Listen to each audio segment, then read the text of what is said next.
Good morning and welcome back to the garden. I walked into the garden this morning with my basket because there's always something to harvest around here.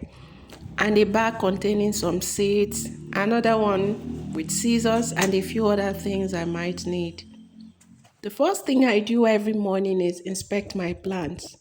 These are my broccoli and cauliflower plants.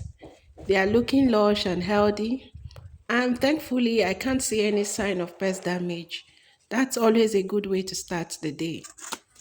Next, I head over to a corner where I keep about 23 bags and buckets. I've been using this bucket for the past 3 years, and they have served me for a very long time. Today, I'm preparing them for some tomato transplants. Usually, I would empty the soil onto the ground before mixing it. But we've had plenty of rain lately, so the soil is almost moist and loose. That saves me quite a bit of work. The tomato variety I'm planting today is called Sun Gold Cherry Tomato, and honestly, it has become one of my absolute favorites. The fruits are sweet, productive, and just beautiful to look at. It's the first yellow tomato I've ever grown, and I love it. I started these seedlings in cups about 3 weeks ago.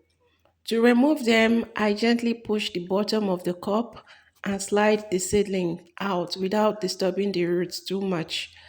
Then I make a hole in the center of the bucket, add a little compost, and settle the seedling into its new home. And if you are doing this in your own garden, make sure you do it in the evening or early hours of the morning and then water immediately. So one by one, I continue until all the seedlings are transplanted. After that, I give them a thorough watering. Nothing beats a good drink after transplanting. With that done, I move on to clearing out old plants. These tomato plants have reached the end of their journey, so it's time to remove them and make room for something new. I am untying the twine from the cattle panel, and it's always a bit of a struggle, but eventually I get there. I also pull out a few cucumber plants that have completely turned yellow and brown. Honestly, I enjoyed this variety of cucumbers. I planted them for the first time and the taste is very, very nice. They are extremely crispy, but they turn out to be smaller in size than the usual ones I used to grow. But I am certainly going to grow them again. They are really very, very, very crispy. Their season is over, so everything gets carried over and discarded beneath the coconut tree. These are going to add some nutrients to the coconut tree. And now for my favorite part of the day, harvest time, happiest time. Today I'm harvesting carrots. What's funny is that these carrots were actually planted last year. When the dry season became intense, I simply left them in the ground. Then the rain returned, and surprisingly, they started growing again. Pulling carrots always feels like a treasure hunt. You never know what you are going to get. Look at this one. It almost looks like a little tiny person with two legs. The next carrot, let's just keep moving before it embarrasses itself on camera. Now let's check on the ginger. I planted this ginger about 4 months ago. Normally, I wait around 7 months before harvesting, but ginger prices have become quite expensive lately, so I decided to harvest a little early.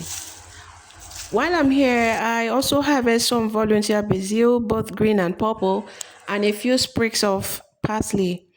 This is actually my first parsley harvest, and I have to admit, it feels pretty exciting. And now, the king of the garden, tomatoes. Tomatoes have become incredibly expensive in the Nigerian market lately. Every time I hear the current prices, I'm even more grateful for the plants growing right here. These fresh tomatoes are definitely going into this weekend stew. Though, if I'm being honest, some of them may never make it to the kitchen because we love snacking on them straight from the garden.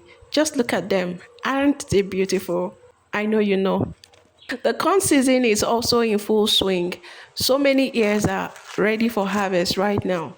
In fact, we've eaten so much corn this week that everyone in the house is starting to get tired of it. But I can't leave them on the plants. Thankfully, I have people I love to share with. Father's Day is tomorrow, so I'm putting together some fresh corn for a family I cherish very much. It's a simple gift, but it comes straight from the heart and from the garden. One of my favorite moments in the garden happens after the harvesting is done. I like to sit quietly on the walkway with my basket beside me, trimming the ginger, sorting the herbs, and laughing at all the funny shaped carrots I found. The way the cats ran across, and the little things that make life and make gardening worth doing. It's my little moment to slow down, breathe deeply, and simply enjoy being surrounded by plants. Tell me, do you enjoy spending time in the garden like I do? Thank you for joining me today. Until next time, keep gardening, keep growing, and I'll see you in the next garden adventure. Bye.